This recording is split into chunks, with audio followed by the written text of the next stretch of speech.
My father, Richard Sterling, was the richest man I ever knew and the poorest at the same time. He had millions in the bank, properties across 3 states, a private jet, and a reputation that made other businessmen tremble. But he had no real relationships, no genuine connections, and no one who truly loved him. He had built an empire from nothing, starting with a small construction company and growing it into a real estate dynasty worth over $2 billion.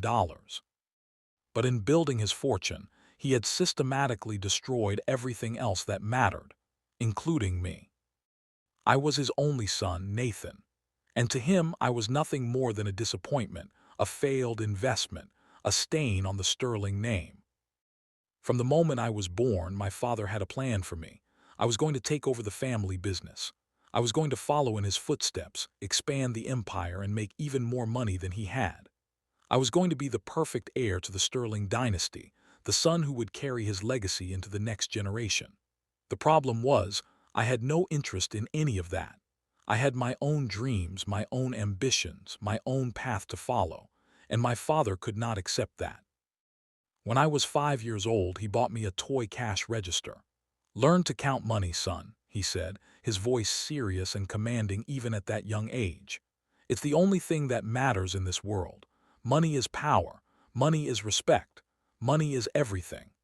When I was 8, he took me to his office and showed me the magic of real estate deals, explaining complex financial concepts that I couldn't possibly understand. By the time I was 12, he was making me sit through board meetings, expecting me to understand the intricacies of commercial real estate, zoning laws, and investment portfolios. I was a child, and all he wanted to talk about was profit margins and quarterly earnings. He never asked me what I wanted. He never asked me what made me happy. He never asked me about my dreams. My mother, Alina, tried to protect me from his relentless ambition. She was a kind, gentle woman who had married my father because she believed she could change him. She couldn't. She spent her entire marriage trying to find the man she had fallen in love with, the man who had once written her poetry and taken her dancing. But that man had been consumed by his own greed, replaced by a cold, calculating machine whose only purpose was to accumulate more and more wealth. He had no time for love, no patience for emotion, no interest in anything that didn't generate profit. When I was 15, I discovered my passion, art. It happened on a school field trip to the Museum of Modern Art. I walked through those halls, surrounded by masterpieces by Van Gogh, Picasso, and Monet, and I felt something I had never felt before, a sense of peace, a sense of purpose, a sense that I was meant to create something beautiful, something meaningful, something that would outlast me. I started drawing, then painting, then sculpting. I poured my heart and soul into every piece. It was the only time I felt truly alive, the only time I felt like myself. When my father found out, he was furious. He found a sketchbook I had hidden under my mattress and brought it to the dinner table one night. He threw it in front of me, his face red with rage, his eyes burning with contempt. "What is this?" he demanded, his voice shaking with anger. "Is this what you've been doing with your time, drawing pictures like a child, like a useless artist? Is this how you're preparing for your future?"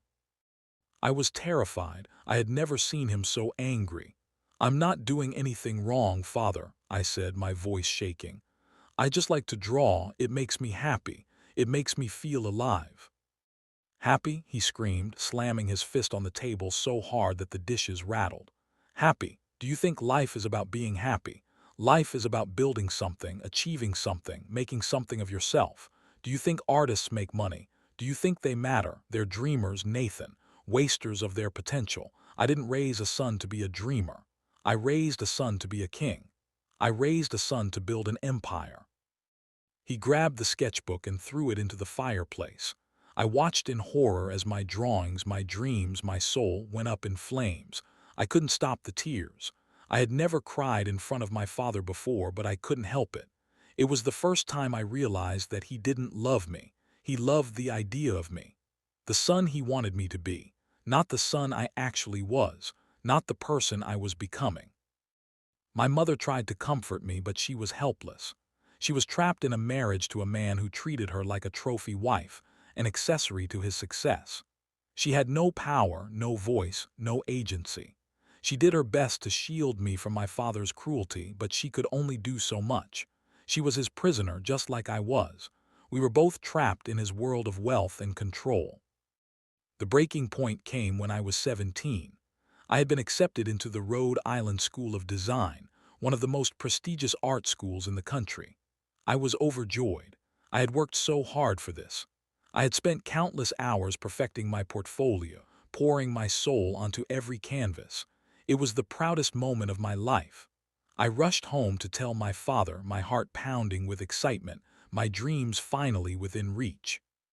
He was in his study, as always, surrounded by ledgers and contracts. The room smelled of expensive leather, old books, and money. He didn't look up when I burst through the door. "Father," I said, breathless with excitement. "I got in. I got into RISD. My dream is finally coming true. I'm going to be an artist." He slowly looked up from his papers. His expression was cold, dismissive, and completely devoid of warmth. "RISD," he said, his voice dripping with contempt. "The art school, do you have any idea how much that costs? Do you have any idea what a waste of money that is? Art is for people who can't do anything useful. You're a sterling. You're supposed to be building something, not wasting your time with paints and canvases, not wasting your life on useless dreams." My heart shattered into 1,000 pieces. "But father," I pleaded, "this is my dream. This is what I've always wanted. Please just give me a chance. I'll prove to you that I can make something of myself. I'll prove to you that art can be a successful career." He laughed. It was a cold, bitter laugh that sent chills down my spine. "Prove to me. You want to prove to me that you can be a starving artist. That's what you'll be, you know, a starving artist with a worthless degree. I didn't raise a son to be a failure. I raised a son to be a success. And success means making money, real money, not playing with colors like a child." I felt tears prick my eyes, but I refused to let them fall. I had learned long ago that showing weakness in front of my father was a mistake. "I'm not going to be a failure," I said, my voice shaking with a mix of anger and pain. "I'm going to be an artist, a successful artist, and I'm going to do it without your help, without your money, without anything from you." He stood up, his face red with rage. "Then get out," he said, pointing to the door. "Get out of my house. If you're going to throw your life away, you're going to do it somewhere else. You're not my son anymore. Not until you come to your senses and start acting like a sterling. Not until you give up this ridiculous fantasy." I walked out of that house and never looked back. I was 17 years old, homeless, and completely alone. I had no money, no support, no safety net. The only things I had were my dreams and my determination, and those would have to be enough. The first few months were brutal. I slept on park benches and in homeless shelters. I ate from soup kitchens and dumpsters. I worked odd jobs, anything to survive, while still holding on to my dream of becoming an artist. I scrubbed dishes at a restaurant for minimum wage, then spent my nights sketching on napkins and scrap paper. I was exhausted, hungry, and often scared. But I refused to give up. I refused to prove my father right. My mother tried to help me secretly. She would slip me money when my father wasn't looking, send me letters filled with love and encouragement. But even she couldn't fully escape his control. He had all the power, all the resources, all the connections. She did what she could, and I was grateful. But ultimately, I had to fight my own battles. I had to make my own way in the world. I eventually made my way to New York City. It was the place where dreams were made or broken. I was determined to be one of the ones who made it. I found a tiny room in a rundown part of Brooklyn. It was barely big enough for a bed and a small desk, but it was mine. I worked as a dishwasher during the day and painted at night. I painted landscapes, portraits, abstract pieces, anything I could think of. I painted with cheap brushes and even cheaper paint, but I painted with my whole heart. I painted with everything I had. Slowly, painfully, I began to build a life. I made connections in the art world. I met other artists, gallery owners, collectors. I found a gallery owner who believed in my work. She gave me a small exhibition, a tiny space in the back of her gallery. I sold a few paintings, enough to keep going. Then another exhibition, a bigger space. Then another and another. And suddenly I was an artist, a real artist. My paintings were selling for thousands, then tens of thousands, then hundreds of thousands. I had become what my father said I could never be, a success, a real success on my own terms. But the success felt hollow because I had no one to share it with. My mother had died years ago, a casualty of my father's relentless ambition. The stress of living with him had worn her down, destroyed her health, and taken her life. She had died young, still trapped in a marriage that had sucked the joy out of her. She had never got to see my success. She had never got to see me become the person I was meant to be. My sister, Rebecca, had married and moved to London, cutting off all contact with our family. She had been the one person who understood me, the one person who had supported my dreams. But she couldn't stand to be around our father anymore. She had escaped, and I didn't blame her. She had built a new life for herself, a life far away from the toxicity of our family. And my father had made his choice. He had chosen money over me, and I had learned to live without him. For 15 years, I didn't speak to him. I sent him a single letter after my first major exhibition, just a simple invitation to see my work. He never responded. I saw him once, at a charity gala, surrounded by his wealthy friends and business partners. He looked older, more tired, but still just as arrogant. I walked right past him, and he didn't even notice me. I was nothing to him. I had always been nothing to him. Then came the phone call that changed everything. I was in my studio working on a new painting when my phone rang. It was a number I didn't recognize. I almost didn't answer, but something made me pick up. Maybe it was instinct. Maybe it was fate. Maybe it was my mother's spirit guiding me from beyond. "Is this Nathan Sterling?" a voice asked. "Yes," I said, my heart pounding. "Who is this?" "This is Dr. Williams from St. Mary's Hospital. Your father has been admitted. He's had a massive stroke. He's in critical condition. He's asking for you. He's asking for his son." I didn't know what to feel. Anger, sadness, indifference. I had spent so many years trying to forget my father that I had convinced myself I didn't care about him anymore. I had built a life without him, a successful life, a happy life. I didn't need him. I didn't want him. But now, hearing that he was sick, hearing that he was asking for me, something stirred inside me. Something I had thought was dead. Something I had buried deep inside me. I drove to the hospital in a daze. The city lights blurred past me. My mind was racing, filled with conflicting emotions. Part of me wanted to turn around and go back to my studio. Part of me wanted to see him, to confront him, to finally tell him how much he had hurt me. But mostly I was just confused. Why did he want me? After all these years, why now? When I walked into his room, I barely recognized him. The man in the bed looked old, frail, and completely broken. His face was partially paralyzed, sagging on one side. His body was weak and withered, barely a shadow of the powerful figure he had once been. The titan of industry, the ruthless businessman who had destroyed so many lives, was now just a frightened old man clinging to life. His eyes met mine, and I saw something I had never seen before: fear. But more than that, I saw regret. Deep, profound, soul-crushing regret. The kind of regret that comes from a lifetime of wrong choices. "Nathan," he whispered, his voice barely audible. "You came. I didn't think you would come. I didn't think you would want to see me." "I almost didn't," I said, my voice cold. I couldn't help it. The years of pain, the years of neglect, the years of feeling completely worthless to him all came flooding back. "You made your choice 15 years ago. You chose money over me. You chose your empire over your family. You made it very clear that I was nothing to you. Why should I be here now? Why should I care what happens to you?" He closed his eyes, tears streaming down his cheeks.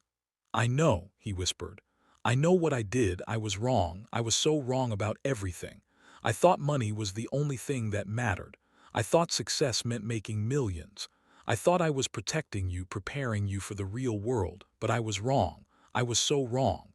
And now I'm paying the price." I'm paying for all my mistakes." He opened his eyes and looked at me, his gaze filled with a desperate plea. "I need your help, Nathan. I have no one else. I pushed everyone away. Your mother, your sister, you. I pushed all of you away. And now I'm alone. I'm dying and I'm completely alone." "Where's all your money?" I asked, my voice bitter. "Where are all your business partners, your wealthy friends, your admirers? Where are they now? Why aren't they here with you?" "Gone," he said, his voice cracking. "They're all gone. The money is gone too. The business collapsed. I lost everything. I lost my house, my companies, everything I worked for. I have nothing left. Nothing except this one chance. This one chance to make things right. This one chance to ask for your forgiveness." I stared at him, my emotions churning. Part of me wanted to walk out of that room and never come back. Part of me wanted to scream at him, to tell him how much he had hurt me, how much I had suffered because of him, how much I had wished for a father who would love me, support me, be proud of me. But another part of me, the part that still remembered the good times, the part that still loved him despite everything, wanted to forgive him, wanted to help him, wanted to give him the peace he had never found. I sat down next to his bed. "Why now?" I asked. "Why are you asking for my help now? After all these years, why now? You had 15 years to reach out to me, 15 years to apologize, 15 years to try to make things right. Why now when you're dying?" "Because I'm dying," he said, tears streaming down his face. "And I'm scared, Nathan, I'm so scared. I've spent my whole life running away from my feelings, hiding behind money and power. I've used my wealth as a shield, protecting myself from anyone who might get too close. But I can't hide anymore. I can't pretend anymore. The shield is gone. Everything is gone. And I'm just a broken old man, terrified of dying alone." He reached out and grabbed my hand. His grip was weak but desperate. "Please, Nathan, please don't leave me alone. I know I don't deserve your help.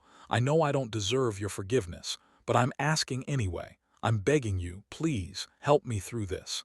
Help me die with some semblance of peace. Help me find some redemption before it's too late." I sat there for a long time, staring at the man who had once been my hero, my role model, my everything. The man who had broken my heart, shattered my dreams, and thrown me out like garbage. The man who had chosen money over his own son. The man who had made me feel like I was worthless, useless, a complete failure. And I realized that I had a choice that would define the rest of my life, a choice that would determine who I would become. I could hold on to my anger, my bitterness, my resentment. I could walk away and let him die alone, the way he had left me to fend for myself. I could let him suffer the same fate he had inflicted on me. I could let hatred consume me and turn me into the same kind of person he was. Or I could do the one thing he had never done. I could forgive. I could show him the compassion, the love, the mercy he had never shown me. I could break the cycle of hatred and become a better person than he had ever been. I could choose love over bitterness, compassion over revenge. I squeezed his hand gently. "I forgive you, Father," I said, my voice barely a whisper. "I forgive you for everything, for the art school, for kicking me out, for all the years of neglect and cruelty. I forgive you." He looked at me, his eyes wide with disbelief. You forgive me, after everything I did, after all the pain I caused you, after all the years I ignored you and dismissed you, you forgive me?" "Yes," I said, tears streaming down my own face. "I forgive you, because holding on to anger is like drinking poison and expecting the other person to die. I've carried that poison for too long, it's been eating me alive, and I'm tired of it. I'm tired of being angry, I'm tired of being bitter. I'm tired of letting you control my emotions even after all these years. It's time to let it go. It's time to heal. It's time to move forward." He started crying, great heaving sobs that shook his entire body. "I'm so sorry, Nathan," he cried. "I'm so sorry for everything, for the art school, for kicking you out, for all the years of neglect. I was a terrible father. I was a terrible human being. I chose money over everything and it destroyed me. It destroyed our family. It destroyed everything I ever cared about." "SHH," I said, taking his hand. "It's okay. It's all going to be okay. I'm here now. I'm not going anywhere. You're not alone anymore." "Can you help me?" he asked, his voice small and vulnerable. "Can you help me through this? I'm so scared of dying. I'm so scared of what comes next. I don't want to die alone. Please, Nathan, please don't leave me alone." "I won't leave you," I said. "I'm not going anywhere. I'll be here for you, just like you should have been there for me. I'll stay with you until the end." In the weeks that followed, I spent every day at his bedside. I helped him with his physical therapy, talking to him, reading to him. I told him about my life, my art, my successes. He listened with rapt attention, asking questions, showing interest in the things he had once dismissed as worthless. He wanted to know everything. He wanted to understand who I had become, what I had achieved, and how I had done it all without him. "Your paintings are beautiful," he said one day, looking at a photograph I had brought of my most recent piece. "They're truly beautiful. I had no idea. I had no idea you were so talented. I was so wrong about art. I was so wrong about so many things. I can't believe I didn't see it before." "Thank you, Father," I said, my voice thick with emotion. "That means more to me than you'll ever know. I spent my whole life wanting you to say that, wanting you to be proud of me, wanting you to see me for who I really am." "I was proud of you," he said, tears streaming down his face. "I've always been proud of you. I was just too stupid and stubborn to say it. I thought pushing you away would make you stronger. I thought withholding my approval would motivate you. I thought money was the only thing that mattered, and I didn't want you to be weak. But I was the weak one. I was so weak. I couldn't show love. I couldn't express emotion. I was terrified of being vulnerable. And I paid for it with everything I ever cared about." He died peacefully in his sleep 3 months later. I was holding his hand when he took his last breath. For the first time in my life, I saw peace on his face. The torment, the regret, the anger had all faded away. He had finally found the peace he had been searching for his entire life, the peace that had always eluded him. After he was gone, I discovered a letter he had left for me. It was hidden in his personal belongings, addressed to me in his shaky handwriting. I opened it with trembling hands, my heart pounding with emotion. "My dearest Nathan, if you're reading this, then I am gone. I hope I was able to make things right before I died. I hope you found it in your heart to forgive me. I hope you know how much I loved you, even though I never said it. I hope you understand that my actions were driven by fear, not by hate. I was afraid of the world. I was afraid of failure. I was afraid of being vulnerable. And I pushed away the only people who could have saved me from myself. I spent my whole life chasing money, power, and success. I thought those things would make me happy. I thought they would make me feel complete, but they never did.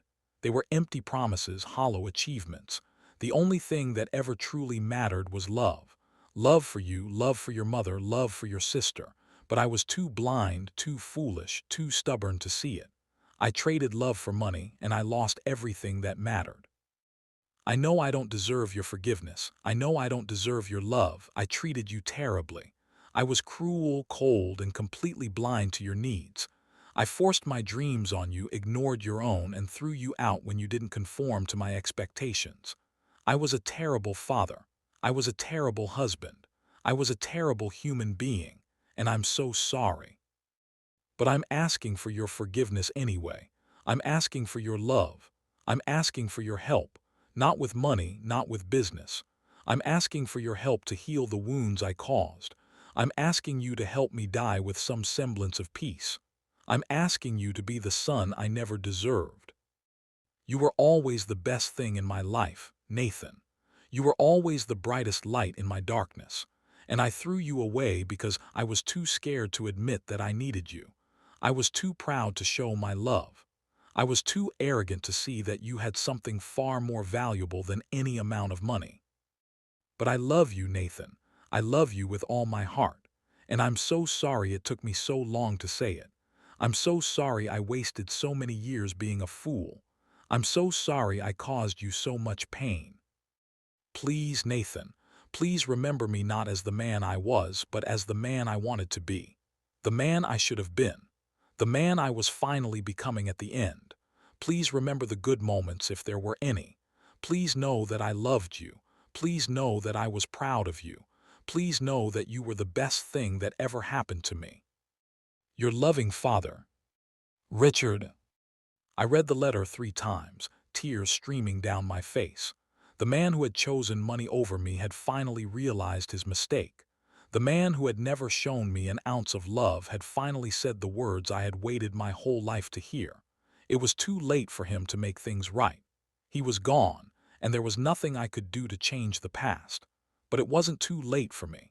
I could still live the life he had never been able to. I could still choose love over money, family over fortune, connection over control. I kept the letter in a frame on my desk, a constant reminder of the lessons I had learned. I visited his grave every year on the anniversary of his death, bringing flowers and telling him about my life. I told him about my successes, my failures, my joys, my sorrows. I told him about the people I loved and the people who loved me. I told him that I had finally found the peace that had always eluded him. I told him that I had broken the cycle. I built a family of my own, a family based on love and integrity. I married a wonderful woman named Catherine, a kind and compassionate soul who had no interest in money or status. She loved me for who I was, not for what I had. We had 2 children, a boy named Ethan and a girl named Emily. I made sure they knew how much I loved them, how proud I was of them, how much they meant to me. I never repeated the mistakes my father had made. I told them stories about their grandfather. Not the bad stories, not the stories of cruelty and neglect, but the good stories, the ones I had buried deep inside me. I told them about the few happy moments we had shared. I told them about the things he had taught me, even if they were lessons about what not to do.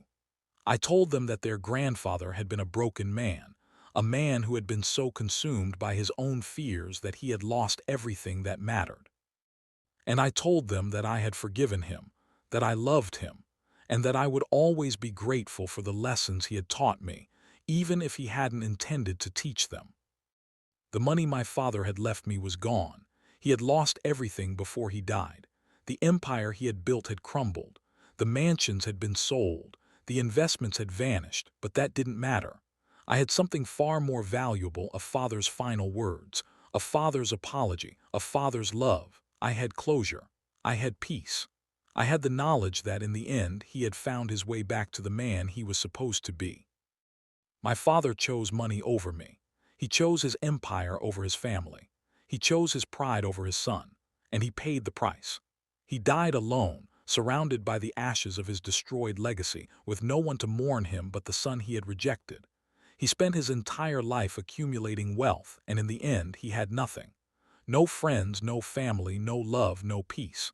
Just regret, loneliness, and the terrible knowledge that he had wasted his life chasing the wrong things. But in the end, he found redemption. Not through money, not through power, not through success, through love, through forgiveness, through the grace of a son who refused to let hatred consume him, through the grace of a son who chose compassion over bitterness, love over resentment, forgiveness over revenge. I could have walked away. I could have let him die alone the way he had left me to fend for myself. I could have taken satisfaction in his suffering. I could have shown him the same cruelty he had shown me. But I chose differently. I chose love. I chose forgiveness. I chose compassion.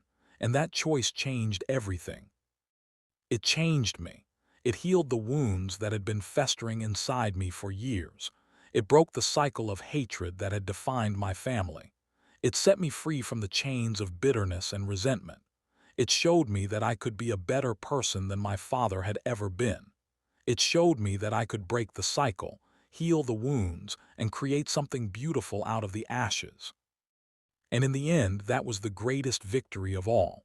Not the money, not the success, not the fame, the healing, the forgiveness, the love. That was the legacy I chose to leave behind. A legacy of compassion, kindness, and grace. A legacy that would outlast any amount of money. A legacy that would live on in my children and their children and their children's children. My father chose money over me, but I chose love over everything. And in the end, I won.